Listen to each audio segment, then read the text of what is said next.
विद्यार्थी मित्रांनो नमस्कार. मागील काही भागांमध्ये आपण अगदी 1 ते 4 हे भाग आदिवासी साहित्याचं एकंदरीत जे विवेचन आपण करत आलेलो आहोत. मग अगदी आदिवासी साहित्याची प्रस्तावना असू द्या, आदिवासी म्हणजे कोण याविषयीच्या केलेल्या भारतीय आणि पाश्चात्य विचारवंतांनी ज्या काही संज्ञा केलेली आहे, व्याख्या केलेली आहे, त्यानंतरचा जो काही आदिवासी हा नवशिक्षित तरुण कसा शिक्षित होत गेला, या संपूर्ण समाजाच्या ज्या उलथापालथी आहे त्या उलथापालथीमध्ये तो कसा अंतर्मुख होऊन विचार करायला लागला आणि एकंदरीत इथलं आदिवासी साहित्याची जी पूर्वपीठिका म्हणून आपण ज्या मौखिक साहित्य परंपरेचा, ज्या लोकसाहित्याचा विचार केलेला आहे, तद्वतच आदिवासी साहित्याच्या ज्या प्रेरणा आहे, मूलभूत प्रेरणा आहे, याचाही विचार आपण मागील 4 भागापर्यंत आपण केलेला आहे. विद्यार्थी मित्रांनो, मला हे तुम्हाला सांगायला आवडेल की हे आदिवासी साहित्याच्या संदर्भातलं जे माझं विवेचन आहे ते परिपूर्ण आहे, ते अगदी तेच सत्य आहे असं अजिबात मला म्हणायचं नाही आहे. माझं विवेचन हे अतिशय मर्यादित स्वरूपामध्ये आहे. माझ्या विवेचनाला अतिशय मर्यादा आहे. तो केवळ माझा प्राथमिक स्वरूपाचा प्रयत्न आहे असं मला पुन्हा तुमच्यासमोर सांगणं मला गरजेचं वाटते. परंतु आपल्या विवेचनाला मर्यादा असतात म्हणून आपण विवेचनच करू नये हे काही मला न पटणारं विधान आहे. आणि म्हणून माझ्या विवेचनाला जरी मर्यादा असल्या तरी मी विद्यार्थ्यांशी या विषयाच्या संबंधात संवाद साधावा असं मला वारंवार वाटत राहिलं. कारण मर्यादा ह्या नंतर निघून जाणाऱ्या असतात. सगळ्यात महत्त्वाचा असतो तो विद्यार्थ्यांशी साधलेला संवाद. आणि म्हणून या निमित्तानं मला तुमच्याशी बोलायला, तुमच्याशी संवाद साधायला नक्कीच आवडणार आहे. तर विद्यार्थी मित्रांनो, या भागाला आपण या ठिकाणी बघणार आहोत की जे काही आदिवासी नवसाहित्य आहे, 1980 नंतरचं जे मान्यता पावलेलं आदिवासी नवसाहित्य बघत असताना आपण त्याच्यामध्ये जे समाविष्ट झालेले वाङ्मयीन प्रकार आहे आदिवासी नवसाहित्यामध्ये, मग त्या कविता असेल, कथा असेल, कादंबऱ्या असेल, स्वकथन असेल, वैचारिक लेखन असेल किंवा मग काही जे काही समीक्षा लेखन वगैरे आहे तो भाग. तर या ठिकाणी आपण जो काही वाङ्मयीन प्रकार आहे, तर या वाङ्मयीन प्रकारामध्ये जे लेखन झालेलं आहे, तर सर्वात जास्त लेखन झालेला वाङ्मयीन प्रकार आदिवासी साहित्यातला तो म्हणजे कविता आहे असं आपल्याला म्हणावं लागेल. कविता या वाङ्मयीन प्रकारामध्ये विस्तृत स्वरूपामध्ये लेखन झालेलं आपल्याला दिसून येईल. आत्तापर्यंत जवळपास 60-65 कविता संग्रह आदिवासी कवींचे प्रकाशित झाले असं ढोबळ मानानं आपल्याला म्हणता येईल. त्या तुलनेमध्ये जर आपण कादंबऱ्या, कथा, स्वकथनं याचा विचार केला तर ते फारच म्हणजे कमी स्वरूपामध्ये, अगदी बोटावर मोजता येण्यासारखे एवढं त्याची रचना कमी आहे असं आपल्याला म्हणावं लागेल. आणि त्याच्यामुळे ही गोष्टसुद्धा आदिवासी साहित्यासाठी फारशी पूरक नाही आहे की इतर साहित्य प्रवाहामध्ये सुद्धा लेखन झालं पाहिजे असं आपल्याला वाटते. कविता याच वाङ्मय प्रकारामध्ये कवींची गर्दी होऊ नये, इतरही वाङ्मयीन प्रकारामध्ये कादंबरीकारांची, कथाकारांची गर्दी झाली पाहिजे असं नक्कीच आपल्याला वाटणारं आहे. इतका म्हणजे आदिवासी कवींनी, जे आदिवासी कवीच जास्त आपल्याला या वाङ्मयीन प्रकारामध्ये लेखन करताना दिसतात. तर हे कवी जे आहे, जे अभिव्यक्त होतात कवितेच्या माध्यमातून, तर कवी म्हणूनच अभिव्यक्त होण्याला त्यांच्या जास्तीत जास्त चालना मिळालेली आपल्याला दिसून येणारी आहे. का दिसून येणारी आहे? कविता हा वाङ्मय प्रकार जो आहे तो अल्पाक्षरत्वाने लहान आहे इतर साहित्य प्रकाराच्या तुलनेमध्ये. अभिव्यक्त होण्यासाठी कवीला सोपा वाटतो का, सहज वाटतो का, किंवा त्यातूनच त्यांना अभिव्यक्त होता येतं का चांगल्या पद्धतीनं? इतर वाङ्मय प्रकार जर आपण बघितले तर ते असे ज्याला काय म्हणू की कवितेच्या म्हणजे कवितेच्या माध्यमातून कवी जसा अभिव्यक्त होतो तसं इतर साहित्य प्रवाहाच्या माध्यमातून इतक्या सहज पातळीवर स्वतःला अभिव्यक्त करणं इतकं सोपं नसतं. याचा अर्थ मला असं म्हणायचं नाही की म्हणजे कविता करणं हे फारच सोपं काम आहे असं मला अजिबात म्हणायचं नाही आहे. पण त्या बाकीच्या वाङ्मयीन प्रकारामध्ये लेखन करण्याच्या तुलनेमध्ये मग कविता करणं आदिवासी कवीला कदाचित ते सहज सोपं आणि सोयीचं वाटलं असेल असंही मला या ठिकाणी म्हणायचं आहे. तर आपण या ठिकाणी हे सगळं बघूच. म्हणजे हा नवसाहित्याचा एकंदरीत स्वरूप काय आहे नवसाहित्याचं, हे वाङ्मय प्रकार कशा कशा पद्धतीनं फुलत गेलेले आहे. तत्पूर्वी आपण कविता या वाङ्मय प्रकाराचा या ठिकाणी विचार करू की आदिवासी साहित्यामध्ये कविता या प्रकारामध्ये जे काही लेखन झालेलं आहे आणि अतिशय समृद्ध पातळीवरचं ते लेखन आहे. तत्पूर्वी आदिवासी तर काही कवींनी आदिवासी जीवनाचा, आदिवासी व्यथावेदनांचा, आदिवासी जीवन संघर्षाचा, त्यांच्या एकंदरीत त्यांच्या जगण्याचा वेध आपल्या कवितेच्या माध्यमातून कोणत्या कोणत्या कवींनी घेतलेला आहे. आदिवासी तर कवींनी म्हणजे आदिवासी कवी सोडून इतर कवींनी कोणत्या कवींनी घेतलेलं आहे हे पाहण्याचा आपण या ठिकाणी प्रयत्न करणार आहोत. तर विद्यार्थी मित्रांनो, या अगोदरच आपण उल्लेख केलेला होता की ज्योतिराव फुल्यांनी सर्वप्रथम अखंडादी काव्यरचनेच्या माध्यमातून इथला जो काही आदिवासी बांधव आहे, इथला आदिवासी जमाती आहे, तर ह्या जमाती मुळात किती शूरवीर होत्या, त्या मूळच्या क्षत्रिय कशा होत्या आणि त्यांच्या अस्तित्वावरच घाला घालून त्यांना नेस्तनाबूत करून त्यांना कसं देशोधडीला लावण्यात आलं, त्याचा फार म्हणजे त्यांच्या मूळ अस्तित्व अस्मितेचा अस्तित्व आणि अस्मितेचीच नोंद ज्योतिराव फुल्यांनी आपल्या काव्याच्या माध्यमातून घेतलेली आपल्याला दिसून येणारी आहे. याचा आपण मागे उल्लेख केलेलाच आहे. मला एक गोष्ट या ठिकाणी सांगावंसं वाटते की मराठी साहित्यामध्ये म्हणजे फार अपवादपर असे आदिवासी तर कवी असेल की त्यांनी आदिवासी जीवनांची नोंद घेतलेली आहे. त्याचा उल्लेख आवर्जून आदिवासी कवींनी केलेला आहे. म्हणजे हेही थोडके नाही आहे बाबा. प्रस्थापित मराठी कवी तर आमच्याकडे ढुंकूनही पाहत नाही, आम्हाला जणू काही ते उपेक्षितच ठरवतात. म्हणजे या देशामध्ये कुठेतरी रानावनामध्ये जंगल कपारीमध्ये जगणारा, उपेक्षित जीवन जगणारा एक घटक आहे, याचंही भान या कवीला नाही आहे. मग त्या तुलनेमध्ये विचार केला तर हे संवेदनशीलतेच्या पातळीवर जे आमच्या आयुष्याची नोंद घेणारे जे थोडके कवी आहेत ते त्यांनी अतिशय महत्त्वाचे मांडलेले आहे असं आपल्याला दिसून येणार आहे. मराठी साहित्यामध्ये जे काही महत्त्वाचे टप्पे मांडले जातात, संतकाव्य, पंथकाव्य आणि तंतकाव्य. संतकाव्य आणि तंतकाव्य हे इथल्या सर्वसामान्य जीवनाचा वेध घेणारं काव्य होतं. सर्वसामान्य जीवनाचं, इथल्या सर्वसामान्य माणसाचं दुःख मांडणारं काव्य होतं. पंथकाव्य म्हणजे पंडिती स्वरूपाचं काव्य म्हणून ते काही सर्वसामान्य माणसाच्या व्यथावेदनांशी जुळणारं काव्य नव्हतं. परंतु इथलं संतकाव्य आणि तंतकाव्य जे तुंतुण्याच्या चालीवर, तुंतुणं म्हणजे जे तंतुवाद्य आहे, तुंतुणे वगैरे आहे, पावा आहे, याच्यावर जे काही म्हणजे शाहिरांनी म्हणा, जे काही आपल्या लावण्या म्हणा किंवा आपले पोवाडे म्हणा गायले, हे संपूर्ण हे तंतकाव्यामध्ये मोडणारं. तर हे सर्वसामान्य माणसाच्या जीवनाशी जुळणारं काव्य आहे असं आपल्याला म्हणता येण्यासारखं आहे.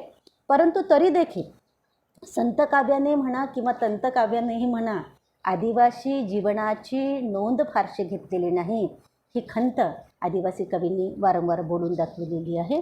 आणि म्हणून आपण असं म्हणतो की संतांनी जरी समाज परिवर्तन केलेलं नसेल, परंतु समाजाला नैतिक मूल्याची शिकवण मात्र संतांनी निश्चितच दिलेली आहे. त्याच स्वरूपात आपण असं म्हणतो की तंतकाव्याने देखील इथल्या सर्वसामान्य माणसाच्या ज्या काही जगण्याविषयीच्या भावभावना आहे, ते त्याचं जे काही जगणं आहे ते आपल्या शब्दातून जिवंत करण्याचा प्रयत्न केलेला आहे. तर एकंदरीत आपण असं बघू शकतो की आदिवासी कवींनी हे वारंवार सांगितलेलं आहे, आदिवासी साहित्यिकांनी हे वारंवार सांगितलेलं आहे की आम्ही स्वकीय कोणाला म्हणावं. म्हणजे या देशामध्ये राहून आमच्याच देशातले आमचेच बांधव, ज्याला स्वकीय बांधव म्हणा, त्यांना आमच्याबद्दल काहीच भान नाही, त्यांना आमच्याशी काहीच देणं घेणं नाही, त्यांना आमच्या सुखदुःखाशी काही देणं घेणं नाही. मग हे आमचे स्वकीय बांधव कसे होऊ शकतात? आणि आम्ही परकीय कोणाला म्हणावं? जर मग ब्रिटिशांना आम्ही परकीय म्हटलं, ख्रिस्ती मिशनऱ्यांना आम्ही परकीय म्हटलं, तर त्या लोकांनी आमच्यासाठी फार आमच्या सुधारणेसाठी कार्य केलेलं आहे, आमच्या उत्थानासाठी त्यांनी हातभार लावलेला आहे.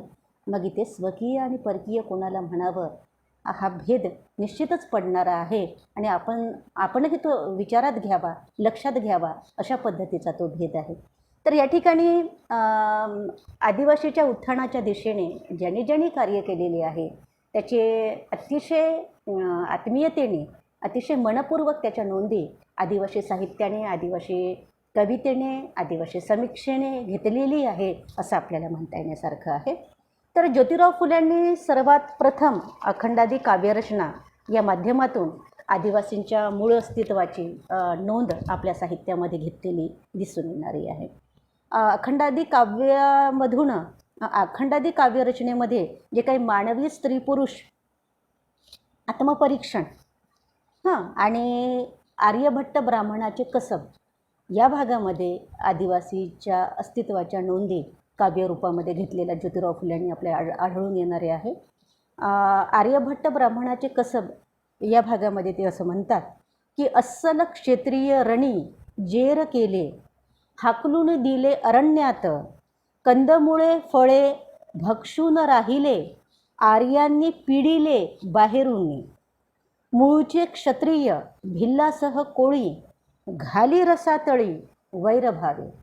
की जे त्यांनी असं म्हटलेलं आहे की अस्सल क्षेत्रीय रणी जे हे क्षत्रिय जे होते इथले मूळचे आदिवासी अनार्य, ते अस्सल होते, ते मूळचे होते. अस्सल होते म्हणजे इथले मूळ मातीतले होते, इथले ते आधी राहणारे होते. आणि हे इथले मूळ निवासी असल्यामुळे यांना ही क्षत्रिय प्रवृत्तीचे लढाऊ शूरवीर प्रवृत्ती, तर यांना रणीजेर केले, रणांगणामध्ये त्यांना जेरीला आणलं, त्यांना म्हणजे हरवलं, त्यांना जिंकून घेतलं, हाकलून दिले अरण्यात. जे राहिलेले आहे ते बिचारे आपला जीव मुठीत घेऊन इथून पळ काढला, त्यांना हाकलून दिले अरण्यामध्ये.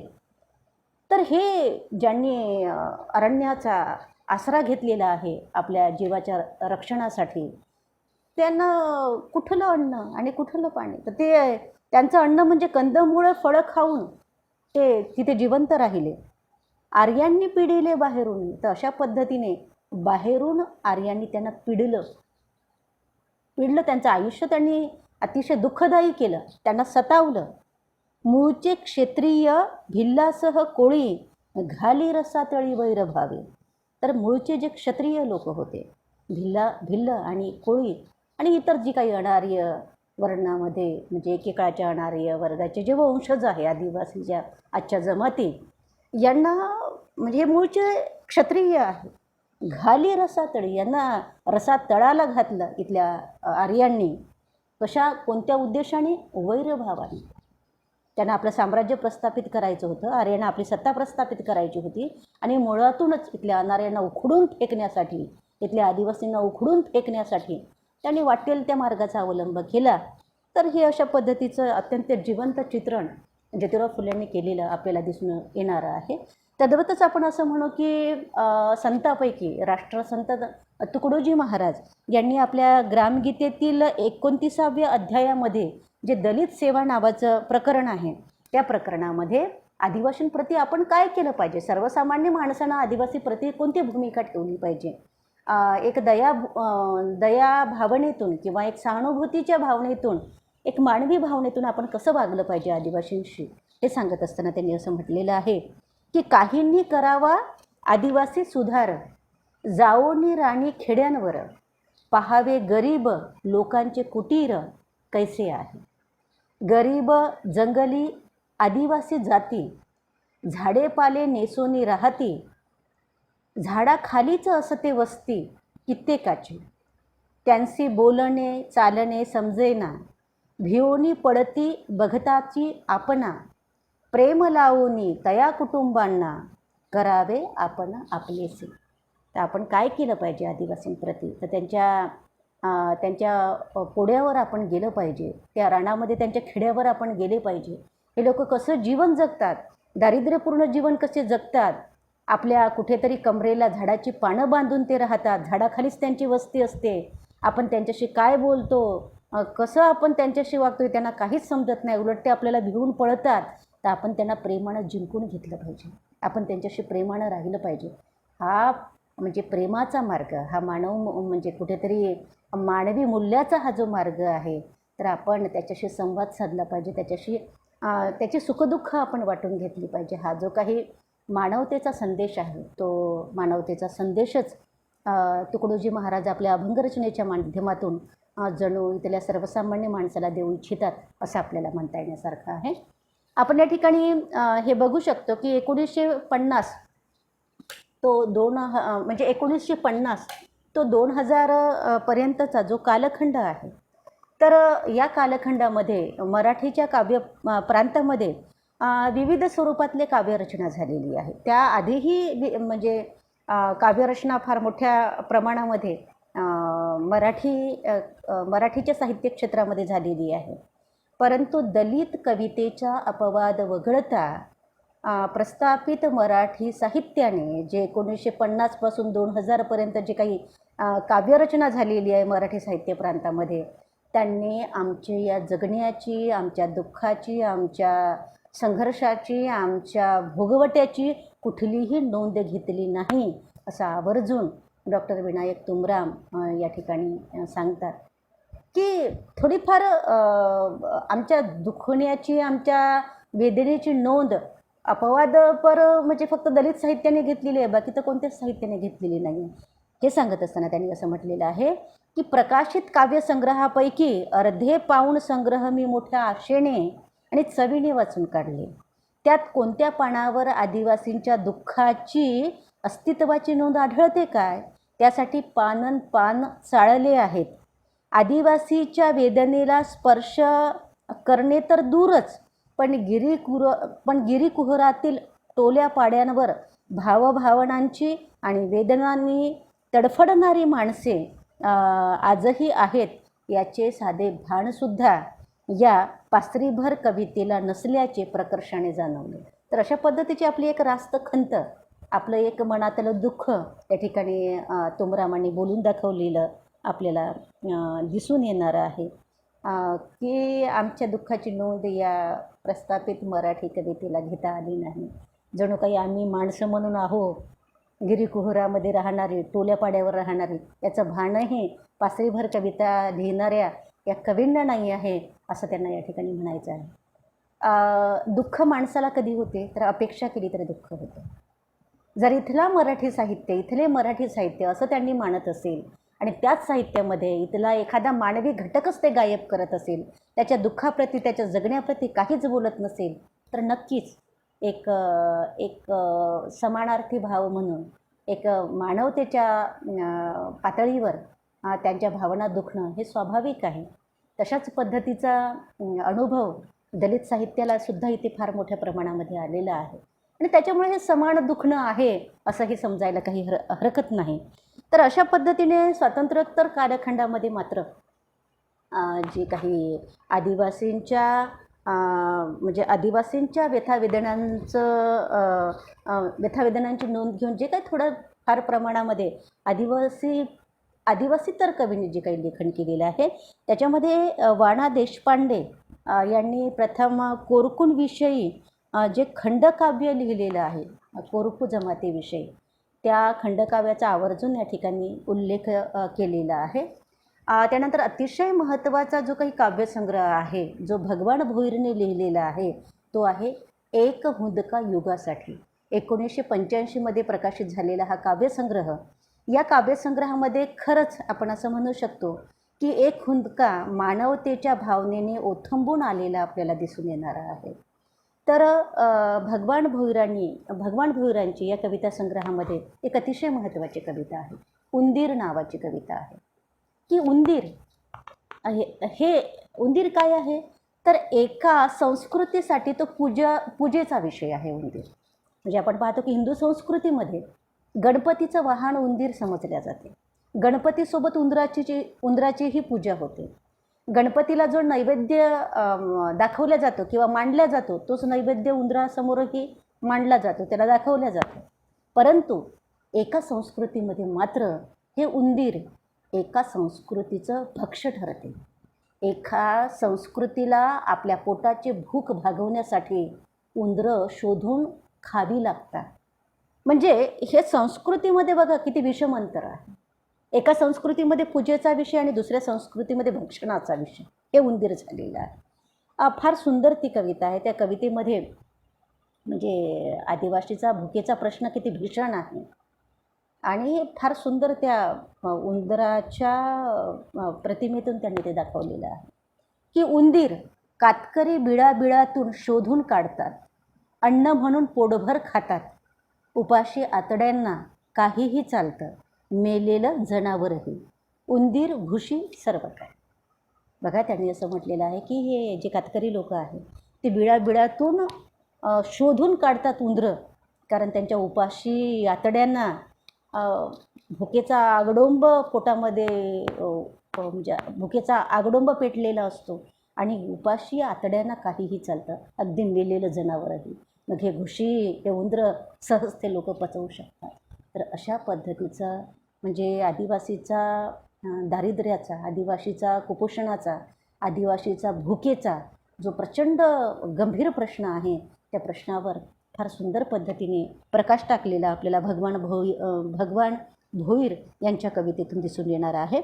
तशाच पद्धतीची चित्र या त्यांच्या कवितेत आदिवासींच्या कुपोषित देहाचे, त्यांच्या शुष्क डोळ्यांच्या विहिरीचे, त्यांच्या काटक्या झालेल्या हातापायांच्या हाडांचे आणि पोटात पेटलेल्या अग्नीचे चित्र, काळजाला चटका लावणारेच त्यांनी चित्र या कवितेतून रेखाटलेली आहे.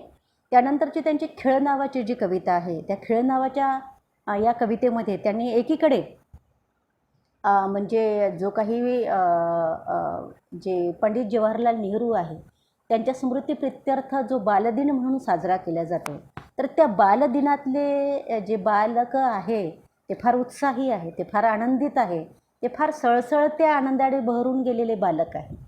आणि दुसरीकडे मात्र जे काही दुसरीकडे आदिवासी जमातीतले जे काही बालक आहे ते कुपोषणाचे बळी ठरत आहे. कुपोषणामुळे त्यांच्या टोल्यापाड्यामध्ये मृत्यूचं तांडव निर्माण झालेलं आपल्याला दिसते. तर हे दोन विषम स्तरावरील बालकच आहे. एकीकडचे बालकं सुखी संपन्न घराण्यातले आहे, सळसळता आनंद आहे, ते नेहरूजींच्या कुठेतरी बालदिनातले बालक आहे. आणि एकीकडे हे कुठे जे आदिवासी टोल्यापाड्यातले बालकं आहे ते कुपोषणाने ग्रस्त बालक आहे. त्यांचे सगळ्यांचे चेहऱ्यावर फक्त भुकेच्या व्यथा आहे. हे बालकं कुठे त्या बालदिनातले बालक नाही आहे. तर अशा पद्धतीचं एक विषम स्तरावरचं दुःख फार सुंदर पद्धतीने त्याने चित्रित केलेलं आपल्याला दिसून येणार आहे. आणि भगवान भोईरांच्या कवितेचा स्वर केवळ कोरडा सहानुभूतीचा स्वर नाही आहे, तो फार जाणीवपूर्वक अशा संवेदनशीलतेचा तो स्वर आहे असं आपल्याला म्हणता येण्यासारखं आहे.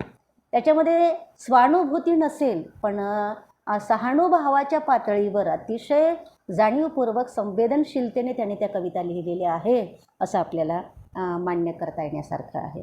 त्यांचं उन्हातलं झाडं नावाचा कविता संग्रह 1996 प्रकाशित झालेला आहे आणि हा त्यांचा दुसरा कविता संग्रह देखील तेवढाच महत्त्वाचा कविता संग्रह आहे.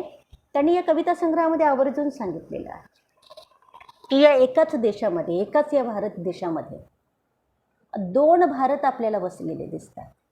एक भारत हा श्रीमंत भारत आहे, शायनिंग इंडिया असलेला भारत आहे, आणि दुसरा भारत म्हणजे अत्यंत गरीब भारत, जो दारिद्र्यपूर्ण अवस्थेत तो जीवन जगत आहे. तिथे कुपोषण आहे, तिथे असुरक्षितता आहे, तिथे उपासमार आहे, तिथे भुके कंगालाच्या वस्त्या आहे, तिथे अन्याय अत्याचार आहे, स्त्रियांवर होणारे बलात्कार आहे. हा एक भारत. जिथे शेतकऱ्यांच्या आत्महत्या आहे, हा एक भारत. आणि दुसरा भारत हा भांडवलदार वर्गांचा भारत आहे, हा सुखी संपन्न लोकांचा भारत आहे, हा पोटभरू लोकांचा भारत आहे. आणि म्हणून या ठिकाणी त्यांनी हा जो काही दुःखी भारत आहे, हा जो काही गरीब भारत आहे, पुअर भारत आहे, या भारताचं दुःख कसं आहे हे चित्रित करण्याचा प्रयत्न त्या उन्हात म्हणजे त्या उन्हाचं झाड या कविता संग्रहातल्या अनेक कवितेमध्ये केलेला आपल्याला दिसून येईल.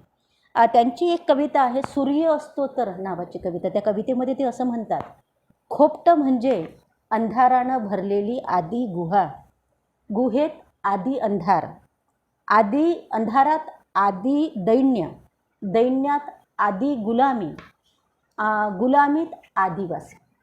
म्हणजे आदिवासीचं जे काही खोपट्यातलं जीवन आहे तर ते अंधारानं भरलेली काय आहे, आदी गुहा.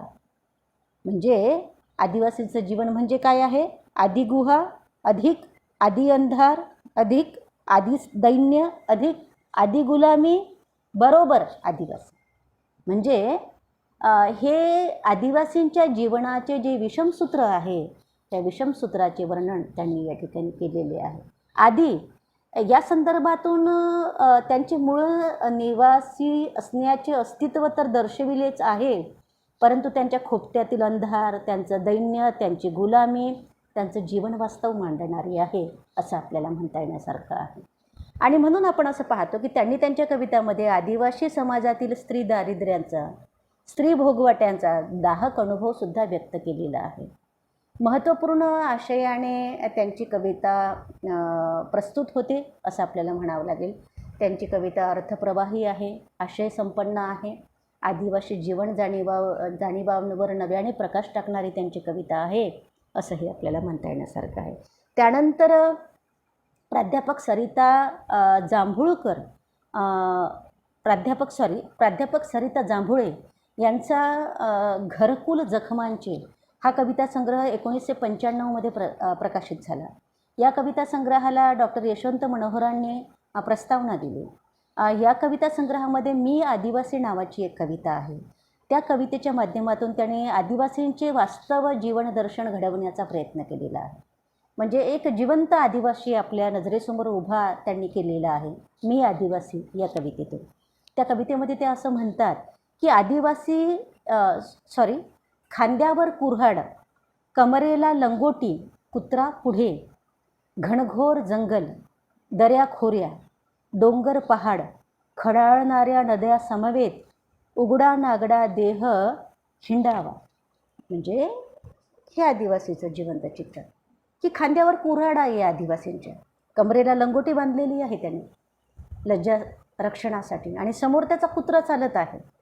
घनघोर जंगल आहे, त्या घनघोर जंगलामध्ये कुठेतरी दऱ्याखोऱ्याचा रस्ता आहे, आजूबाजूला डोंगर दऱ्या आहे आणि त्याच्यामधूनच एखादा झुळझुळ वाहणारा पाण्याचा झरा आहे आणि हा उघडा नागडा देह घेऊन हिंडणारा हा आदिवासी आमचा आहे. तर आदिवासींच्या वेदना देखील त्याच्या जंगला इतक्याच घट्ट आहे, दऱ्या पहाड्या इतक्याच भक्कम आहे आणि त्या घट्ट जंगलामध्ये त्या भक्कम दऱ्या पहाडांमधून वावरणारा हा उघडा नागडा देह म्हणजे आदिवासीचा देह कसा आहे हे मी आदिवासी या कवितेतून मांडण्याचा त्यांनी प्रयत्न केलेला आपल्याला दिसून येणारा आहे.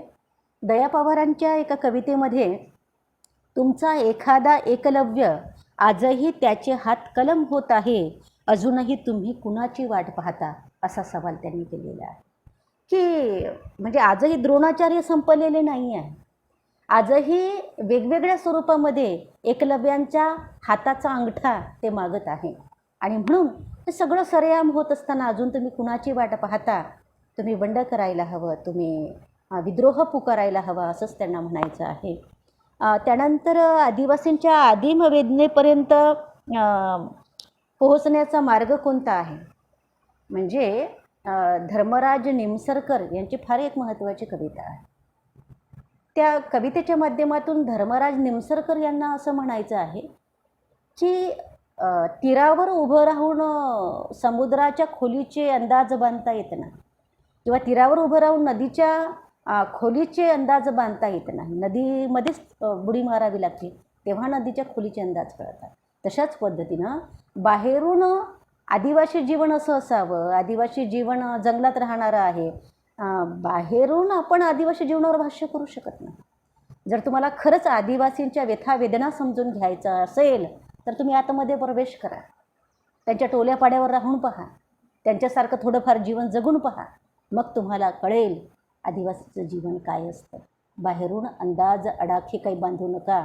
तर असं भाष्य करणारी फार सुंदर कविता धर्मराज निमसरकर यांची कविता आहे. ते आपल्या कवितेमध्ये असं म्हणतात की मित्रा, ज्या जंगलाचे संदर्भ गोळा केले आहेस त्या जंगलाचं जंगलपण उपभोगलं आहेस काय?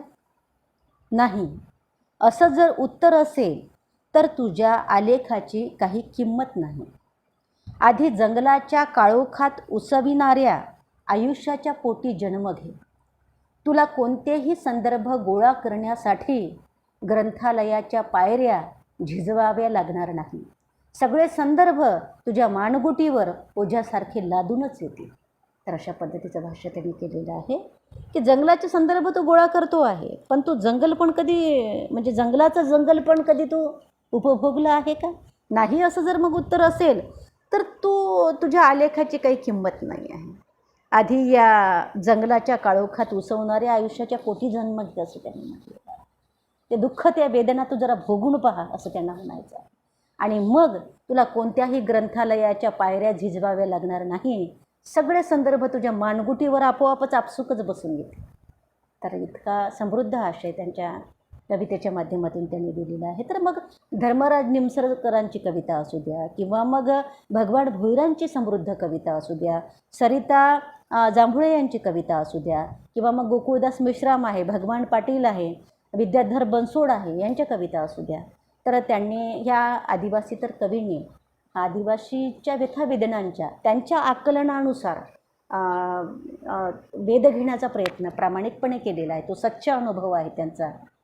त्यांनी घेतलेला, त्यांना जो वाटलेला आहे तर तो त्यांचा सच्चा अनुभव आहे आणि तो त्यांनी घेतलेला आपल्याला दिसून येणार आहे. त्यानंतर आंबेडकरी कवितेने सुद्धा दलित कवितेला दिशादर्शन केले अशा पद्धतीचा सुद्धा एक संदर्भ येणारा आहे की आंबेडकरी कवितेने आदिवासी कवितेला महत्त्वाचं दिशादर्शन केलं. आदिवासी कवींना ते वाटते की आंबेडकरी कवितेने आम्हाला महत्त्वाचं दिशादर्शन केलं. आता 1960 नंतर जे काही दलित साहित्य जन्माला आलेलं आहे त्याला नंतरचं नामविधान त्याला आंबेडकरी साहित्यसुद्धा संबोधावं असं म्हणण्यात आलेलं आहे.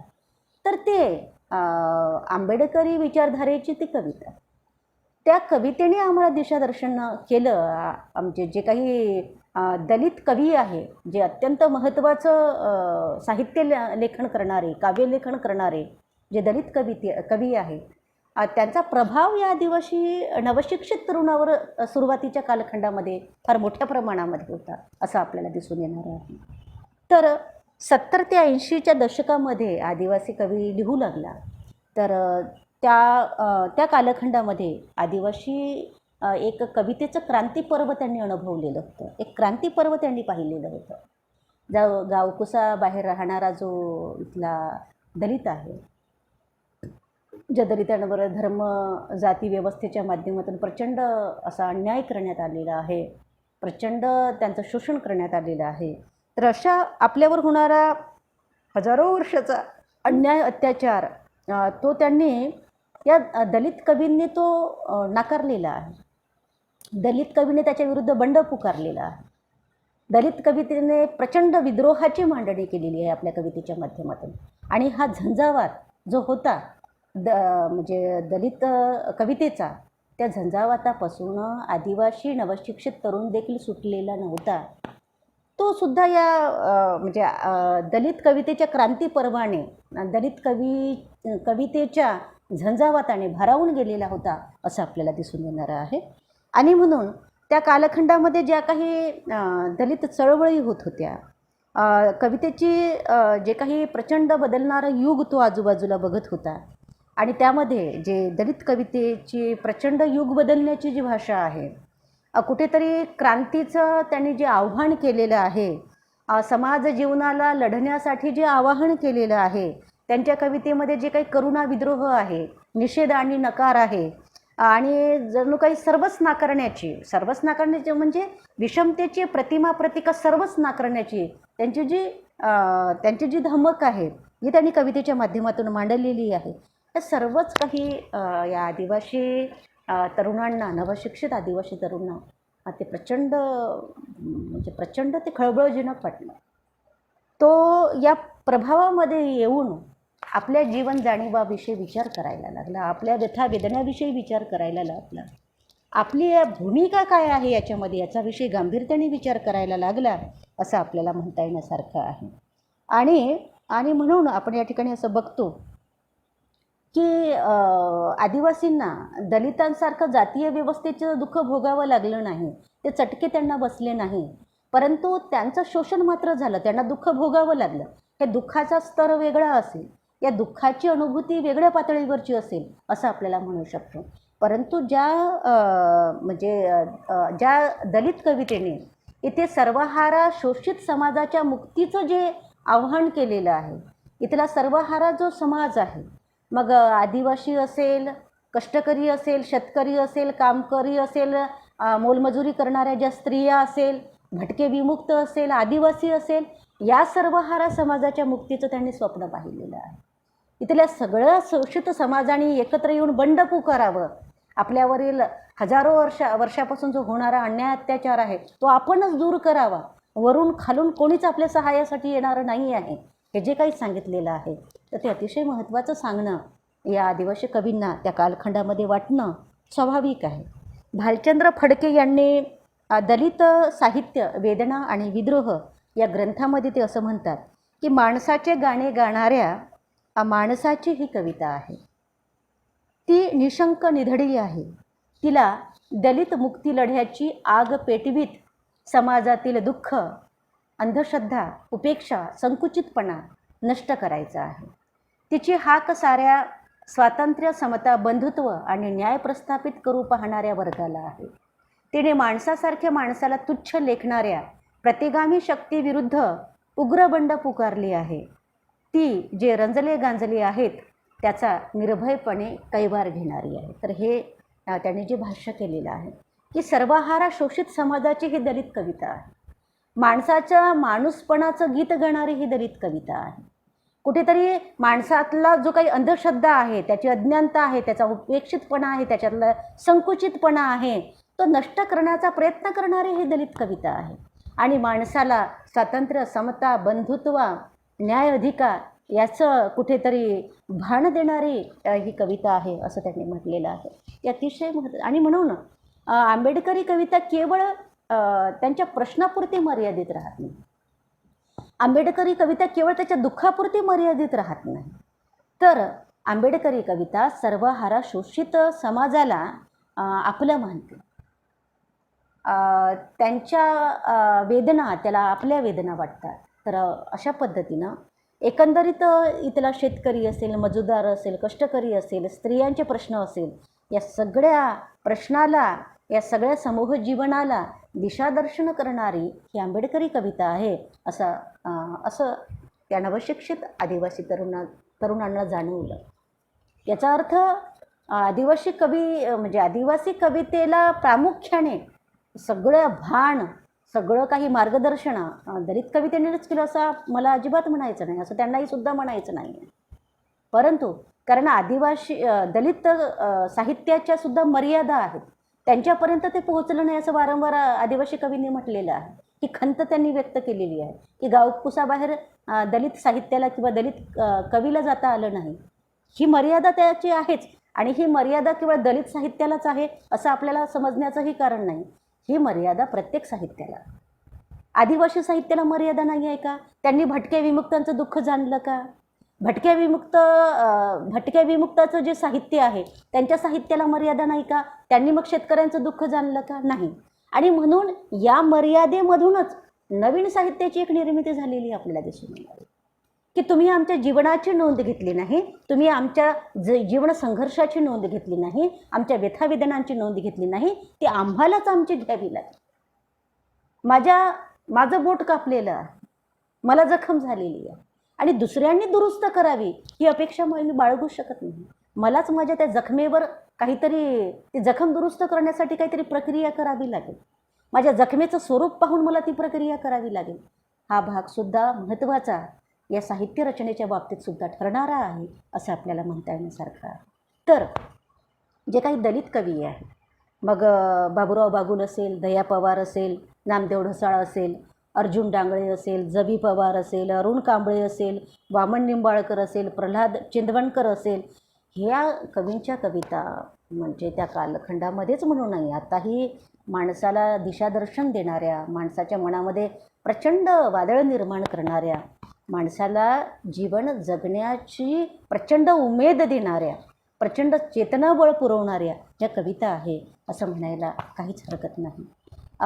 एक कविता आहे दया पवारांची, फार सुंदर कविता आहे. तुम्हाला कदाचित विद्यार्थ्यांनासुद्धा ती कविता माहीत असावी. दलित साहित्य हा विषय 3rd सेमिस्टरलाच विद्यार्थ्यांना होता. तर दया पवारांची जी कविता आहे, हे महाकवी, तर वाल्मिकी याला महाकवी असं म्हणलं गेलेलं आहे, महाकवी मानल्या गेलेलं आहे. परंतु दलित कवी मात्र त्याला महाकवी मानायला तयार नाही. तो असं म्हणतो की हे महाकवी, तुला महाकवी तरी कसे म्हणावे, अन्याय अत्याचार वेशीवर टांगणारा एक जरी श्लोक तू रचला असतास ना, तर तुझे नाव कोरून ठेवले असते. म्हणजे हे महाकवी, तुला महाकवी तरी कसं म्हणावं, जर तू इथल्या अन्याय अत्याचार वेशीवर टांगणारा एक जरी श्लोक तू रचला असतास ना, तर तुझे नाव कोरून ठेवले असते असं म्हटलेलं. म्हणजे व्यवस्थेच्या विरोधामध्ये या महाकवीने कोणतंही बंड केलेलं नाही. केवळ सुंदर शब्दामध्ये काव्य रचणं म्हणजे महाकवित्वाचं लक्षण नाही आहे. तर व्यवस्था परिवर्तन घडवून आणणं, कुठेतरी विषमतेला गाडणं हे महाकवीचं लक्षण असतं, असं या दलित कवीला म्हणायचं आहे. इथले सामाजिक आणि सांस्कृतिक चौकट तोडण्याची जी दलित कवीची धारणा आहे, ती आदिवासी कवींना अतिशय महत्त्वाची वाटली. कुठे देव धर्म आणि देशापेक्षाही माणसाला महान समजणारी बाबुराव बागुलांची भाषा इथल्या आदिवासी कवींना युद्धप्रवण करणारी वाटली असं आपल्याला म्हणता येण्यासारखं आहे. नामदेव ढसाळांनी तर आपल्या विद्रोहातून जी फुलवलेली कविता आहे, ती नामदेव ढसाळांची कविता तर आदिवासी नवशिक्षित तरुणांना त्या कालखंडामध्ये झपाटून टाकणारी वाटली असं आपल्याला म्हणता येण्यासारखं आहे. की डॉक्टर आंबेडकरांच्या विचारधारेला शिरोधार्य मानणारी ढसाळांची जी कविता आहे, ते एका कवितेमध्ये आंबेडकरांप्रती असं म्हणतात की जो स्वतंत्रतेकडून स्वतंत्रतेकडे जातो, असा तू एकुलता एक आमच्या रथाचा सारथी. जो दिग्विजयी तंद्रेतून आमच्यात उतरतो, नि शेतातून, गर्दीतून, नि मोर्चातून, नि लढ्यातून आमच्या समोर असतो, नि आम्हाला शोषणातून सोडवतो, तोच तू आमचा. अशा पद्धतीची भावना आंबेडकराप्रती ढसाळांनी व्यक्त केलेली आहे की तू आमच्या एकुलता एक असा आमच्या रथाचा सारथी आहे. जो तू दिग्विजयी तंत्रेतून आमच्यामध्ये येतो, आम्हाला शेतात भेटतो, गर्दीत भेटतो, मोर्चात भेटतो, लढ्यात भेटतो, तो आमच्या समोर असतो, आम्हाला चेतना देताना, आम्हाला बळ देताना, आणि आम्हाला शोषणातून सोडवतो, तो तूच आहे, एकमेव तू आमचा आहे. तर ह्या आंबेडकरी विचारधारेने भारलेल्या कवितेने भुजंग मेश्रामसारखा कवी प्रचंड भारावून गेला. भुजंग मेश्रामांची जर बिरसा मुंडा नावाची कविता जर आपण वाचली, समुद्रपुत्र नावाची त्यांची बाबासाहेबांवर लिहिलेली त्यांनी कविता जर वाचली, तर ढसाळांची या कवितेतली मानवी मूल्ये समान तत्वाने कुठे भुजंग मेश्रामांच्या कवितेमध्ये आपल्याला आढळून येणारी आहे. तर एकंदरीत आपण असं म्हणू शकतो की आंबेडकर ते बिरसा मुंडा हे जे काही विचारांचं सूत्र आहे, ते त्या माध्यमातून आपल्याला निदर्शनास येणार आहे. अरुण कांबळेंची जी कविता आहे, ती ढोंगी व्यवस्थेला, इथल्या बेगडी मानसिकतेला नाकारीत बंडाचा झेंडा फडकवणारी त्यांची कविता आहे. ते आपल्या कवितेमध्ये असं म्हणतात अरुण कांबळे की आज आम्ही गद्दार झालो तुमच्या संस्कृतीशी आणि ढोंगी मानवतेशी आणि वांझ धर्माशी सुद्धा. समुद्र खवळलाय आमच्या मुक्तीचा, घोषणाचे कल्लोळ देतील धडकी तुमच्या ढोंगी संस्कृतीवर आणि करतील प्रक्रिया सर्वांवर समुद्र समानतेची. आज आम्हाला प्रकाशाचे शीड असलेला उभा गाव दिसतो.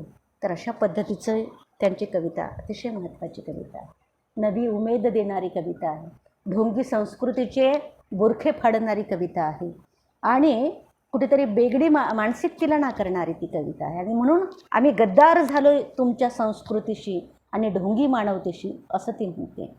समुद्र खवळलाय आमच्या मुक्तीचा समुद्र खवळलेला आहे आणि हे घोषणांचे कल्लोळ देतील धडका तुमच्या ढोंगी संस्कृती आणि करतील प्रक्रिया सर्वांवर समुद्र समानतेची. कारण प्रकाशाचं शिड असणारा उभा गाव आम्हाला दिसतो. तर हे प्रकाशाचं शिड, हे समानतेचं गाव उभा करण्याचं जे काही आवाहन आहे ते अरुण कांबळे यांच्या कवितेमधून आपल्याला दिसून येणारं आहे. हक्क मिळेपर्यंत लढत राहण्याचं आवाहन करणारी म्हणजे संघर्ष प्रेरित कविता जवी पवारांची जी आहे. तर जवी पवार आपल्या कवितेमध्ये असं म्हणतात की किती जेल्स, किती बरॅक्स याचा एकदा हिशेब करा. उधाणलेल्या समुद्राला बांधणार कसं याचं एकदा गणित मांडा. समतेचं वारं प्यालेली पाखरं यांना असं डांबू नका. तुरुंगासह ती उडून जाणार नाहीतच अशा भ्रमात राहू नका. तर तुरुंगासह ती उडून जाणार नाहीत ही पाखरं अशा भ्रमात राहू नका. तुम्ही त्याला डांबू नका. तुम्ही या उधाणलेल्या समुद्राला कसं बांधणार आहे हे गणित एकदा मांडा. आणि समतेचं व्यारं प्यालेली ही पाखरं आहे, तुम्ही त्याला असं डांबू नका. आणि तुम्ही डांबून धरलं तरी तो तुरुंगच घेऊन उडून जातील, उडून जाणार नाही अशाही भ्रमात तुम्ही राहू नका. तर असा एक सम्यक परिवर्तनाचा संदेश देणाऱ्या ह्या ज्या काही आंबेडकरी कविता आहे, वेदना विद्रोहाचं भान देणाऱ्या ह्या ज्या काही आंबेडकरी कविता आहे, कुठेतरी देव धर्म आणि देशापेक्षाही माणसाला मोठं करणाऱ्या ज्या आंबेडकरी कविता आहे, इथल्या सर्व हाऱ्या दुःखापासून माणसाला मुक्तीचा संदेश देणाऱ्या इथल्या ज्या काही आंबेडकरी कविता आहे, त्या आंबेडकरी कवितेने सुरुवातीच्या कालखंडामध्ये आदिवासी कवितेला एक महत्त्वपूर्ण दिशादर्शन दिलेलं होतं, हे आपल्याला नक्कीच या ठिकाणी मान्य करावे लागेल. आणि म्हणूनच आदिवासी कवितेला प्रेरणा, जिव्हाळा, संवेदना, नकार, निषेध, क्रांती, वेदना, विद्रोह या जाणीवेतून आंबेडकरी कविता त्यांना आपली वाटली. प्रारंभिक काळात आदिवासी कवितेला दिशादर्शन करण्याचे काम या कवितेने केले हे मान्य करावे लागते. 1980 नंतरच्या कालखंडामध्ये जी काही आदिवासी साहित्याची किंवा आदिवासी कवितेची जी निर्मिती प्रक्रिया झाली, त्या निर्मिती प्रक्रियेसाठी काही आवश्यक असे काही घटना घडलेल्या होत्या. आवश्यक असे समाजामध्ये घडलेल्या घटना, समाजामध्ये घडलेलं परिवर्तन हे त्याला कुठेतरी समान स्तरावर सहाय्यभूत ठरणारं होतं. 1980 नंतरच्या कालखंडामध्ये समाजामध्ये ज्या काही सामाजिक, राजकीय, आर्थिक, सांस्कृतिक, धार्मिक ज्या उलाढाली झाल्या आणि सभोवताली ज्या घटना घडत होत्या, तर या उलाढालीच्या आणि सभोवतालच्या घटनांचा एक विलक्षण प्रभाव या नवशिक्षित आदिवासी तरुणांवर पडत होता. 1970 ते 80च्या दशकामध्ये आदिवासी तरुण काव्यलेखन म्हणजे 1970 ते 80चं जे दशक आहे, या दशकामध्ये ज्या घडणाऱ्या घटना आहे, विविध घटना, या घटनांचा प्रभाव, परिणाम आदिवासींच्या मनावर होत होता. आणि त्या परिणामातून त्याचं मन कुठेतरी अंतर्मुख होत होतं, विचार प्रक्रियेमध्ये ओढवल्या जात होतं. आणि त्याच माध्यमातून आपण असं बघतो की 1970 ते 80 हा कालखंड स्वातंत्र्योत्तर म्हणजे स्वातंत्र्य मिळाल्यानंतरचा दुसरा कालखंड होता. स्वातंत्र्य मिळाल्यानंतरचा तो एक प्रकारचा आपण असं म्हणतो की दुसरा टप्पा होता असं आपल्याला म्हणावं लागेल.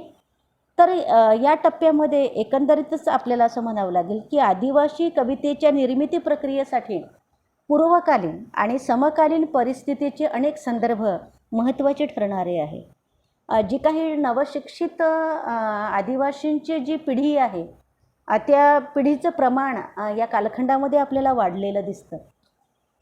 त्या कालखंडामध्ये इंदिरा गांधी ज्या काही प्रधानमंत्री होत्या, त्या इंदिरा गांधी यांची झालेली हत्या, बाबरी मस्जिदचा झालेला विध्वंस आणि त्या विध्वंसक घटनेचा समाजावर होणारा दूरगामी परिणाम, उफाळलेल्या विविध दंगली, त्यानंतर दलित पॅन्थर चळवळ, नामांतर चळवळ, भूमिहीनांचे मोर्चे, विस्थापितांचे, शेतकऱ्यांचे मोर्चे, त्यांचे प्रश्न, निषेध, माओवाद, नक्षलवाद, आदिवासींसाठी विविध प्रकल्प योजना, पर्यावरण चळवळ या समग्र घडामोडीवर आदिवासी कविता निर्मितीचा विचार होणे अपरिहार्य आहे असं आपल्याला म्हणता येण्यासारखं आहे.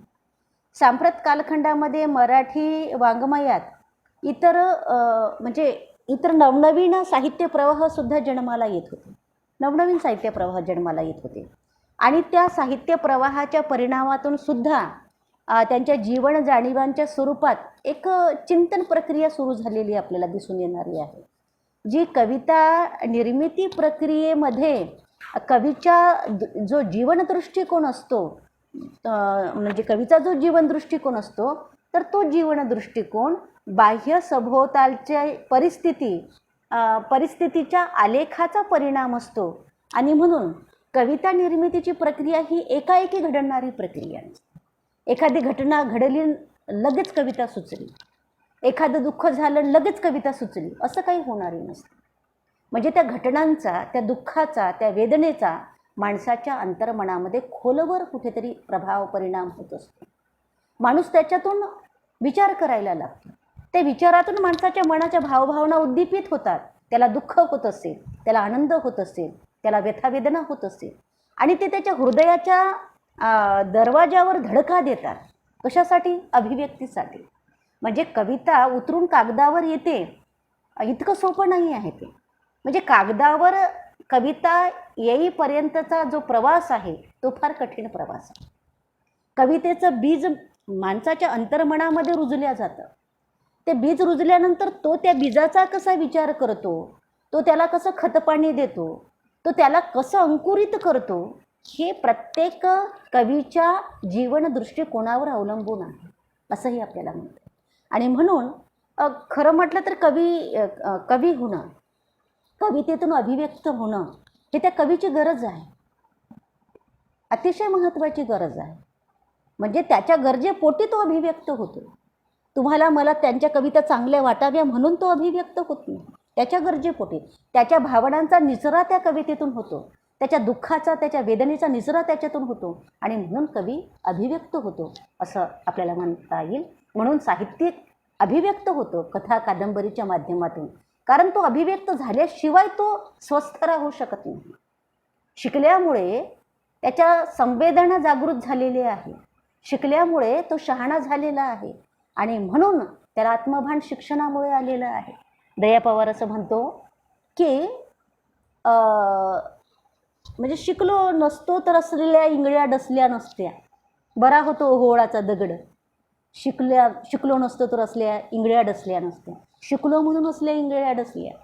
संवेदनाची म्हणजे कुठेतरी स्वाभिमान जागृत झाला, कुठेतरी आपल्यावर होणाऱ्या अन्यायाची जाणीव झाली, शिक्षणामुळे झाली. तर अशा नवशिक्षित समाजाला हे सगळं काही जाणवू लागलं, भासवू लागलं. आपल्या म्हणजे केवळ त्याच्या व्यक्तिगतच दुःख वेदना नव्हते याच्यामध्ये, तो समाजातला एक घटक होता. समाजाप्रती त्याची बांधिलकी प्रचंड एकनिष्ठतेची बांधिलकी होती आणि म्हणून समाजाच्या दुःखाप्रती स्वतःच्या दुःखासोबत तो जेव्हा विचार करायला लागला, तो जेव्हा चिंतन करायला लागला, तेव्हा त्याच्या मनामध्ये एक प्रचंड वादळ निर्माण झालं आणि ते वादळ कागदावर उतरण्यासाठी कुठेतरी अस्वस्थ होऊन त्याच्या हृदयाला धडका देत होतं आणि नंतर मग ते कागदावर उतरत होतं असंही आपल्याला म्हणता येण्यासारखं आहे. आणि म्हणून कवीचा जीवन दृष्टिकोन काय आहे, त्याची सभोवतालची परिस्थिती काय आहे, ह्यात सुद्धा कवीच्या चिंतन मननाच्या प्रक्रिया असतात. आणि या समग्र भावातून या ठिकाणी जे म्हणण्यात आलेलं आहे की म्हणजे यशवंत मनोहरांनी कविता निर्मितीच्या बाबतीमध्ये जे म्हटलेलं आहे की साहित्यिकांच्या संपूर्ण निर्मिती प्रक्रियेवर त्याच्या जीवन दृष्टिकोनाचे नियंत्रण असते. साहित्यिकांचा जीवनानुभव घेणे, त्याचे अन्वय करणे, त्याचे अन्वयन करणे, त्यातून विवक्षित आशय आणि आशयाने निवडली त्याची अभिव्यक्ती, त्यातून साकार होणारा सौंदर्यबंध आणि या सर्वच प्रक्रियेवर साहित्यिकाचा जीवनदृष्टिकोन संचालन करीत असतो असं त्यांनी म्हटलेलं आहे. तर साहित्यिकाचा किंवा कवीचा जो जीवनदृष्टिकोन असतो जो जीवन दृष्टिकोन अतिशय महत्त्वाचा असतो. तो जीवन दृष्टिकोन साहित्यिकाचा जर प्रामाणिक असेल, म्हणजे आपण असं म्हणू की कवी किंवा साहित्यिक त्याच्या अनुभवाशी प्रामाणिक असणं फार गरजेचं आहे. त्याच्या अनुभवाशी तो प्रतारणा जर करत असेल, त्याला जो वाट्याला आलेला एखादा अनुभव आहे, त्याला जे दुःख भोगावं लागलेलं आहे, त्याच्याशी तो प्रतारणा जर करत असेल, तो जर खोट्या स्वरूपामध्ये मांडत असेल, तर ते काळजाला भिडणारी कविता किंवा काळजाला भिडणारं साहित्य होऊ शकत नाही. ते आटापिटा करून निर्माण झालेलं साहित्य होऊ शकेल, पण काळजाला भिडणारं साहित्य ते होऊ शकत नाही. आणि म्हणून या सगळ्या म्हणजे कागदावरचा जो प्रवास आहे, कवीचा म्हणा साहित्यिकाचा म्हणा, त्याच्या मागची पार्श्वभूमी फार महत्त्वाची आहे. हे आपल्याला समजून घेणं अतिशय त्या माध्यमातून गरजेचं आहे. तर साहित्यिकाचे जे जीवनानुभव घेणे हे फार महत्त्वाचा भाग आहे. तो जीवनाचे अनुभव तो कशा पद्धतीनं घेतो, तो जीवनाकडे कोणत्या दृष्टिकोनातून पाहतो, हा भाग अतिशय महत्त्वाचा आहे. इतर वेळी आपण पाहतो की कवी आपल्याला आपल्यासारखाच वाटतो, साहित्यिक आपल्याला आपल्यासारखाच वाटतो, पण जेव्हा तो कविता करतो, जेव्हा तो साहित्य लिहितो, तिथेच तो आपल्यापासून विभक्त होतो. तिथे तो आपल्यापेक्षा वेगळा होतो. तो आपल्यासारखा राहत नाही. आपल्यासारख्या विचारातून तो एखाद्या घटनेचा आपला जसा सर्वसामान्य माणसाचा दृष्टिकोन असतो, तशा सर्वसामान्य दृष्टिकोनातून तो त्या घटनेचा, त्या एखाद्या अनुभूतीचा विचार करत नाही. त्याची अनुभूती वेगळी असेल, त्याचा विचार, त्याचा दृष्टिकोन वेगळा असेल. आणि ते वेगळेपण, एक कवी म्हणून वेगळेपण, एक साहित्यिक म्हणून वेगळेपण सर्वसामान्य माणसापेक्षा एक त्याला वेगळं करणारं असतं असं आपल्याला म्हणावं लागेल. तर आपण या ठिकाणी असं बघतो की आदिवासी समाज जीवनाचा जर विचार केला, तर आदिवासी समाज जीवन आत्तापर्यंत निसर्गाशी झुंज देत जगलेलं होतं. कुठेतरी दारिद्र्य, अज्ञान, अन्याय, असुरक्षितता, उपासमार, वेदना हे सगळं तो सहन करत जीवनाशी तग धरून जगत आलेला समाज होता आदिवासी समाज. आणि म्हणून या समग्र प्रश्नमालिकेने तो कमालीचा अस्वस्थ झाला आणि या विचार प्रक्रियेच्या गर्तेमध्ये तो लुटला गेला. आपल्या जीवनाप्रती, आपल्या जगण्याप्रती अधिक गांभीर्याने तो चिंतन करायला लागला. आपले वेदना, आपले प्रश्न आपणच सोडवले पाहिजे, तर हे काही दुसरे कोणी सोडवणार नाही, अशा पद्धतीचं एक स्वभान त्याला येऊ लागलं. आम्हालाही न्याय हवा, समतेचा दर्जा हवा, माणूस म्हणून आम्हालाही जगणे हवे, हा ज्वलंत स्वर नंतरच्या कवींच्या काव्यात ठासून भरलेला आपल्याला दिसून येणार आहे. आदिवासींना त्यांच्या मानवी हक्कापासून कायम दूर ठेवत इथला समाज त्यांना कायम दूर ठेवत आलेला आहे. राणावनात त्यांना डांबत आलेला आहे. आणि म्हणून या समग्र व्यवस्थेशी लढा देण्याचं एक भान आदिवासींना आलेलं, आदिवासी कवींना आलेलं आपल्याला दिसून येणार आहे. आपल्या अस्तित्वाविषयीचा झगडा त्यांच्या मनात सुरू झालेला, आपल्या अस्तित्व शोधण्याचा प्रयत्न त्यांच्या मनात सुरू झालेला आपल्याला दिसून येणार आहे. आता सभोवतालच्या ज्या घडणाऱ्या घडामोडी आहेत, राजकीय घडामोडी असेल, सांस्कृतिक, धार्मिक, आर्थिक घडामोडी असेल, या सगळ्याच सभोवतालच्या घटनांचा भान, आकलन सगळ्याच आदिवासी कवींना काही करता आलं नाही. सभोवताली घडणाऱ्या राजकीय घडामोडी, सभोवतालचं वास्तव हे आपल्या काव्यसंहितेत फारच कमी बोटावर मोजणाऱ्या, म्हणजे बोटावर मोजण्या इतपत कवींना पकडता आलं, हे भान त्यांना होतं. अशा पद्धतीचं एक मत निवडुंगाला आलेली फुलं हा जो प्रभू राजगडकर यांचा काव्यसंग्रह आहे, त्या काव्यसंग्रहाला जी डॉक्टर अशोक पळवेकरांनी प्रस्तावना दिलेली आहे, त्या प्रस्तावनेमध्ये ते असं म्हणतात की साधारणपणे इसवी सन 1990 ते 2000 नंतरचे बदलते पर्यावरण आणि व्यवस्थेची नवी रूपे त्यांना फारसे डोळसपणे दलित कवितेत काही अपवाद वगळता, जसे इतरांना आपल्या दृष्टिक्षेपात घेता आले नाही, तसेच आदिवासी कवितेलाही काही अपवाद वगळता इतर कवींना त्यांचे सभोवतालचे वास्तव आपल्या काव्यसंहितेत पकडता आले नाही. तर हे अगदी बरोबर आहे. आता सभोवताली घडणाऱ्या अनेक घटना होत्या. बाबरी मस्जिद विध्वंस झाली, त्यानिमित्ताने विविध ठिकाणी भीषण दंगली उसळल्या. त्या भीषण दंगली म्हणजे लोकशाही तत्वावरील तो घाला होता असंही या ठिकाणी ज्यांचा राज्यघटनेवर विश्वास होता, लोकशाहीवर विश्वास होता, त्यांना असं वाटलं. इथल्या सर्वहारा शोषित समाजाच्या उत्थानासाठीचं जे काही मूलभूत हक्क, ज्या काही मूलभूत तरतुदी, ज्या लोकशाहीच्या ज्या मूलभूत तरतुदी ज्या संविधानाच्या माध्यमातून इथल्या सर्वहारा समाजाला मिळालेल्या होत्या, एक मत एक मूल्याचं भान त्यांना प्राप्त झालेलं होतं. तर म्हणजे या माध्यमातून राजकारणाशी जोडल्या गेलेला आपल्याला आदिवासी दिसून येणार आहे. आणि म्हणून या सर्व गोष्टीचा कळत नकळत परिणाम, प्रभाव आदिवासी नवशिक्षित तरुणावर देखील झालेला आहे. याविषयी तो चिंतन करायला लागलेला आहे असंही आपल्याला दिसून येणारे आहे. आता बघा, आदिवासीला हे सगळं समजलेलं आहे. आता बदलते संदर्भ, आदिवासीच्या संदर्भात सुद्धा बदलते संदर्भ त्याच्या लक्षात आलेले आहे असे आपल्याला दिसून येणारे आहे. आदिवासी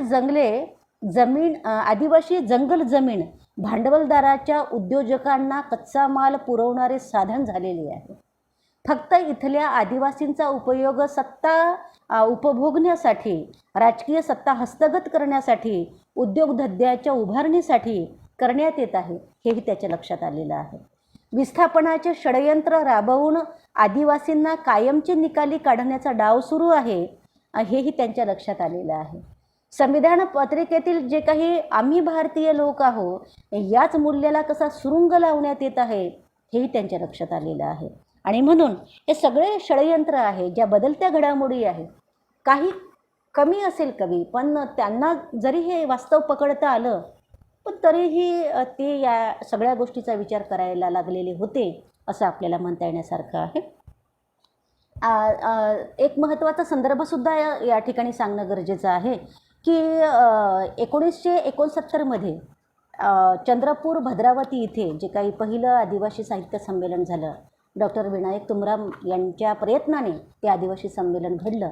आणि त्यानंतर नागपूर येथे जे काही 8वं साहित्य संमेलन भरलं, तिथपर्यंत म्हणजे जे काही प्रत्येक साहित्य संमेलन, कधी नाशिकला ते साहित्य संमेलन झालं असेल, कधी किनवटला झालेलं असेल, कधी चंद्रपूरला, कधी अमरावतीला, तर हे वेगवेगळे जे साहित्य संमेलनं झाले, तर ते साहित्य संमेलन भरवण्यामागेला उद्देश किंवा जे काही आदिवासी मित्रमेळावे भरवण्यात आले, तर ते मित्रमेळावे भरवण्यामागचा विनायक तुमरामाचा उद्देश कुठेतरी हे जे काही नवशिक्षित आदिवासी तरुण आहे, आता त्यांच्या मनामध्ये एक उमेद, एक चेतनाबळ पुरवणं, त्यांना प्रोत्साहन देणं, हाही एक दृष्टिकोन होता. आदिवासी समाज मन ढवळून काढणं त्या सगळ्या विचार प्रक्रियेतून, हाही त्यांचा एक उद्देश होता. आणि म्हणून या माध्यमातून जे विनायक तुमरामाने जे महत्त्वपूर्ण कार्य केलेलं आहे, ते नक्कीच त्यांचं ते भरीव योगदान होतं अशी नोंद आपल्याला घ्यावीच लागेल. 1982मध्ये जो कविता संग्रह प्रकाशित झाला, भुजंग मेश्राम आणि प्रभू राजगडकर यांनी मोहोळ हा प्रातिनिधिक कवींच्या कविता संपादित करून जो पहिला कविता संग्रह प्रकाशित केला, तो कविता संग्रहसुद्धा म्हणजे आदिवासी निर्मिती प्रक्रियेतील संसूचन करणारी भूमिका स्पष्ट करणारा हा कविता संग्रह होता. या कविता संग्रहाच्या निमित्ताने आदिवासी कवींनी आपापल्या भावभावना, विद्रोह जाणीवा, न्याय हक्काची भाषा, निषेधात्मक सूर, संघर्षशीलता, समानतेच्या मागण्या, या सगळ्या प्रक्रियेला सुरुवात केलेली होती असंही आपल्याला दिसून येणार आहे. निर्मिती प्रक्रियेच्या बाबतीत एक अनुभव मला तुम्हाला या ठिकाणी सांगणं अत्यंत गरजेचं वाटते. 2014मध्ये औरंगाबाद येथे 1 सप्टेंबर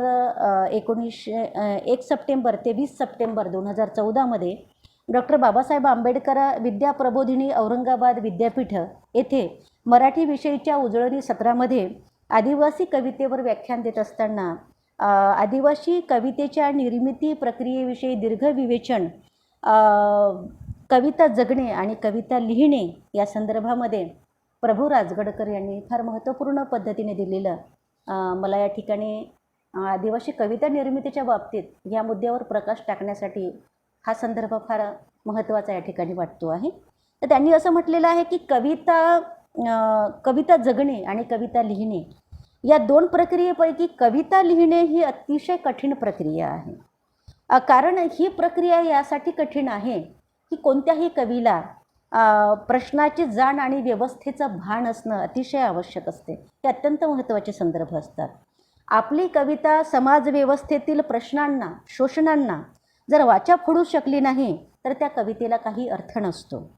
कविता शब्दाची नसते तर कविता आशयाची असते.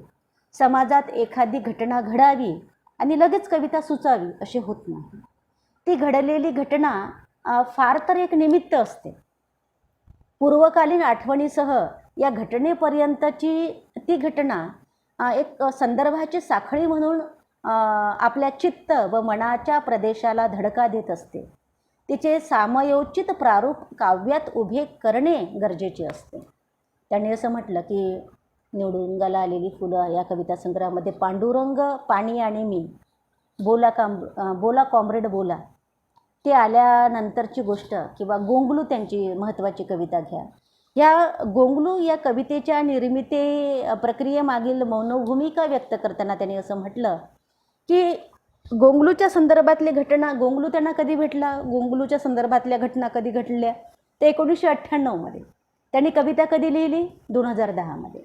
म्हणजे या 12 वर्षाच्या कालखंडामध्ये गोंगलूच्या संदर्भात इतरही घटना त्याला येऊन मिळाल्या.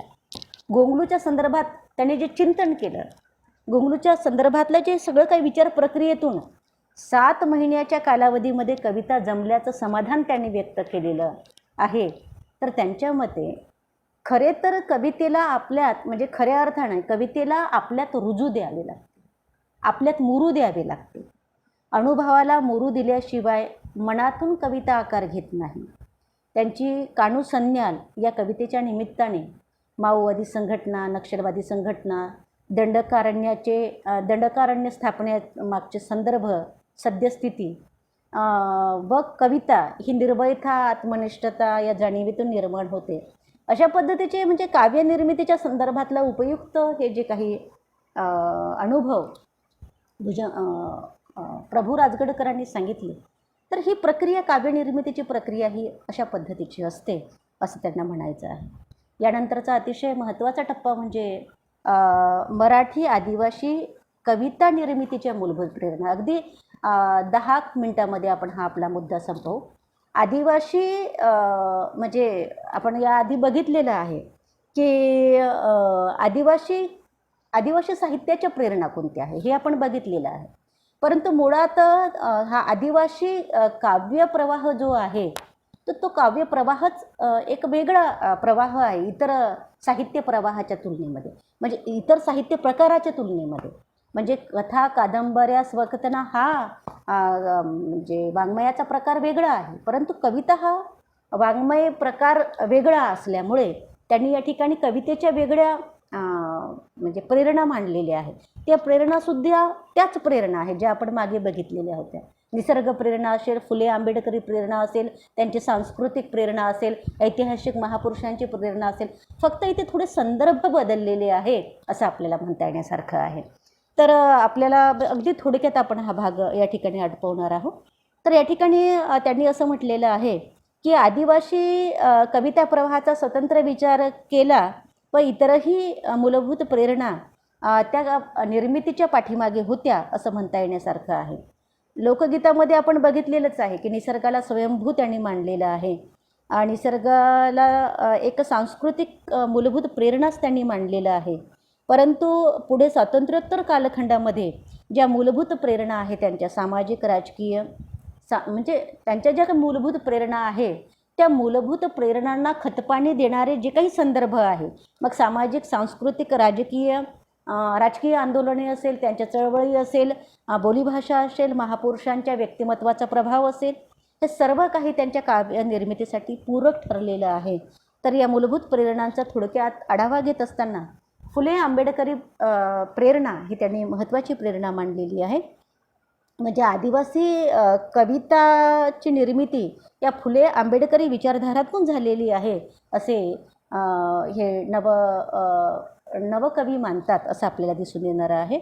या विचारधारेने समाजामध्ये स्वाभिमान निर्माण केलेला आहे. फुले आंबेडकरी विचारधारेने तमाम शोषितांना कुठेतरी मानव समूहाच्या अस्मिता जागा करण्यास प्रेरक बळ पुरवणारी प्रेरणा म्हणजे फुले आंबेडकरी प्रेरणा आहे.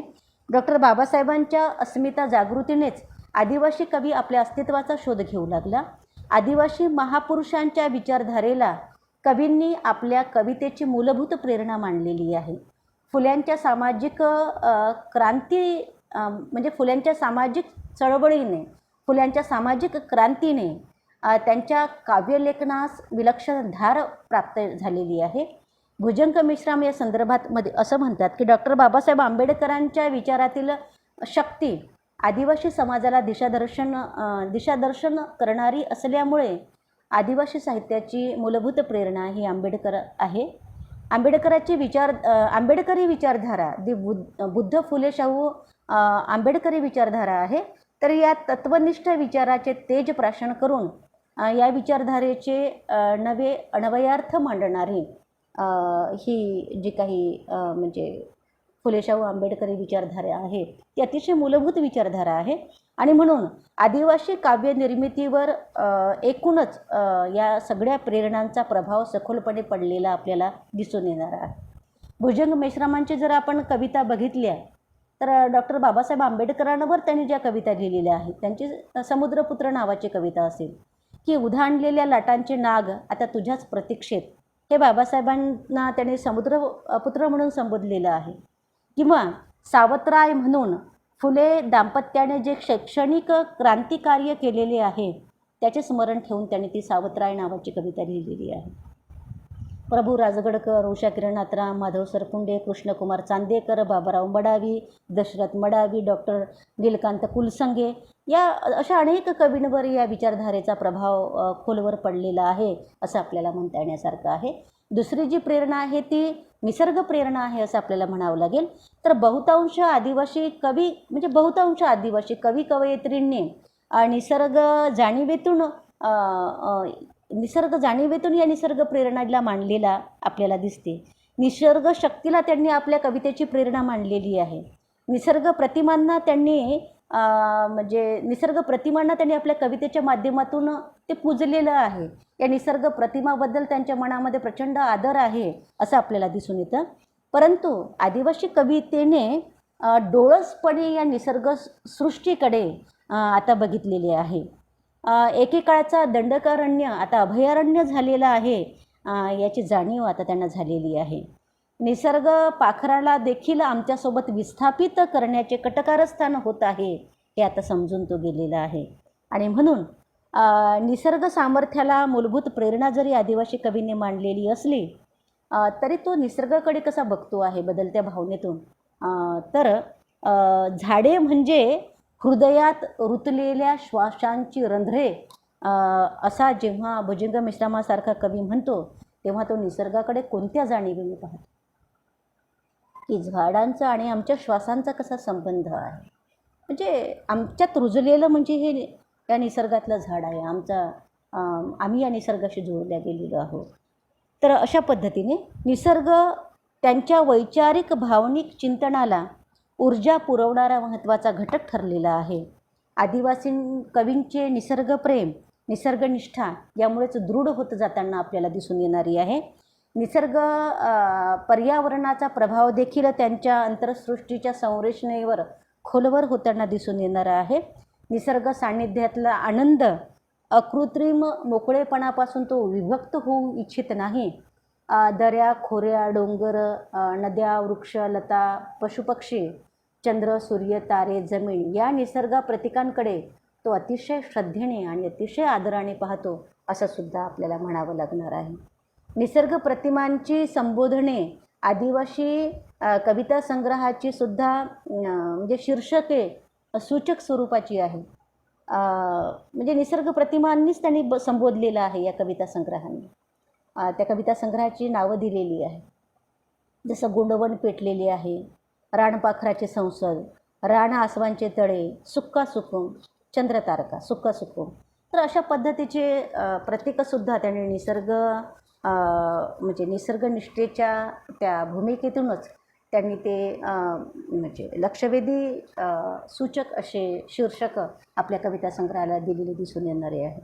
त्यानंतरची त्यांची जी काही सांस्कृतिक प्रेरणा आहे त्या सांस्कृतिक प्रेरणेचा विचार करत असताना आदिवासी कविता निर्मितीमागे जे काही त्यांची सांस्कृतिक प्रेरणा आहे, त्या सांस्कृतिक प्रेरणेमध्ये त्यांची मातृसंस्कृती, गणसंस्कृती, बोलीभाषा, कुलाचार, नृत्य, संगीत परंपरा याचा प्रभाव कायम त्यांच्या मनावर पडलेला दिसून येणारा आहे. या समग्र सांस्कृतिक व्यूहाशी आदिवासी कवींची मनोधारणा घट्ट नातं सांगणारी आहे. आर्य अनार्य संघर्ष, धर्मपुराणातील आदिवासी वर्णने, धरण प्रकल्प व विस्थापित करण्याच्या समस्या, स्वसंस्कृतीचा विसर पडण्याची व सांस्कृतिक पराभवाचे उदात्तीकरण करण्याची मानसिकता, स्वअस्तित्वाचा शोध घेण्याची प्रवृत्ती या सांस्कृतिक परिघाचा प्रभाव काव्यनिर्मितीस प्रेरणा म्हणून ठरणारा आहे असं आपल्याला म्हणता येण्यासारखं आहे. त्यानंतरची त्यांची महत्त्वाची प्रेरणा म्हणजे क्रांतिकारक आदिवासी महापुरुषांची प्रेरणा. ही प्रेरणा मानत असताना आदिवासी कवींनी त्यांचे जे काही क्रांतिकारक असे आदिवासी महापुरुष होते त्यांना महत्त्वपूर्ण आपली प्रेरणा मानलेलं आहे. गतकालीन गौरवशाली ऐतिहासिक स्मृतींना उजाळा देताना ऐतिहासिक महापुरुष म्हणून गोंडराजाची परंपरा, त्यांचे शौर्य त्यांना प्रेरणादायी वाटते.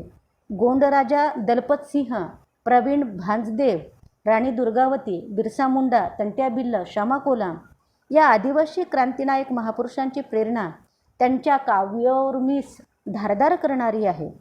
आदिवासी क्रांतिकारकांची आजवर जे काही म्हणजे आदिवासी क्रांतिकारकांची आजवर ज्या इतिहासाने दखल घेतली नाही, ज्या इतिहासाने इथल्या आदिवासींच्या ऐतिहासिक महापुरुषांना उपेक्षित ठेवले, त्या महापुरुषांचा शोध घेण्याची, त्यांच्यापासून बोध घेण्याची प्रवृत्ती ही या आदिवासी कवींना वाटते. आदिवासी महानायकांचे मिथक म्हणून त्याने ज्या स्वरूपामध्ये एकलव्यांचा विचार केला, त्या स्वरूपामध्ये मात्र त्यांनी कुठे शंभुकाचा विचार केलेला आपल्याला फारसा दिसून येत नाही. ही मिथकेही त्यांनी महापुरुषांची एक प्रेरणा म्हणूनच त्यांना महत्त्वाची वाटली.